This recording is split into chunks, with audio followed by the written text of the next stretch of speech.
పై గందరగోళం జూన్ ముగుస్తున్న మీనమేషాలు ఎక్కిస్తున్న ప్రభుత్వం single major స్థానంలో డ్యూయల్ మేజర్ అమలుపై సందిగ్ధత. నెల రోజుల కిందట academic experts committee dual major సిఫార్సులు తీవ్ర జాప్యంతో కళాశాలకు మంచి నుంచి అభిప్రాయ సేకరణ. ఉన్నత విద్యాశాఖ ఉన్నత విద్యామండలి మధ్య కొరబడిన సమన్వయ లోపం, ఉన్నత విద్యను గాలికి వదిలేశారంటూ మంత్రి లోకేష్పై విమర్శలు అన్నటువంటి వార్తని హైలైట్ చేశారు. అయితే ఇంటర్ బోర్డులో అవినీతిపై ఏసీబీ దర్యాప్తు, సూపరింటెండెంట్ బ్యాంక్ స్టేట్మెంట్ పరిశీలన, ఇంటర్మీడియట్ విద్యామండలిలో వచ్చినటువంటి అవినీతి ఆరోపణలపై అవినీతి నిరోధక శాఖ దర్యాప్తును వేగవంతం చేసింది.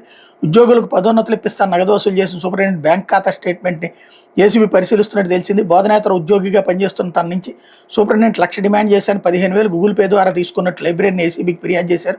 దీంతో మంగళవారం సూపరింటెండెంట్ ఏసీబీ అధికారులు విచారించారు. తాజాగా బుధవారం ఆయన బ్యాంక్ ఖాతాను పరిశీలించి ఏడాది ఏప్రిల్ నుంచి జరిగిన లావాదేవీలను, ఫోన్ కాల్స్ను పరిశీలిస్తున్నట్టు విశ్వసనీయ సమాచారం అన్నట్టు వార్తని హైలైట్ చేశారు. ఇకపోతే ఆంధ్రజ్యోతి అసైన్డ్ అక్రమాల్లో ఐఏఎస్లు అంటూ వైసీపీ నేతలకు 7 అధికారులు వత్తాసు. చట్టవిరుద్ధంగా లక్షలాది ఎకరాల భూమి ఫ్రీహోల్డ్.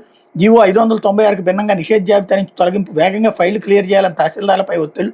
కీలక పోస్టులో ఉండి అక్రమాలకు సహకరించినట్టు గుర్తింపు. సీఎం చంద్రబాబుకు నివేదిక సమర్పించిన రెవెన్యూ శాఖ వీరిపైన విచారణ చేపట్టి చర్యలు తీసుకోవాలని సిఫార్సు అన్నటువంటి వార్తని హైలైట్ చేశారు.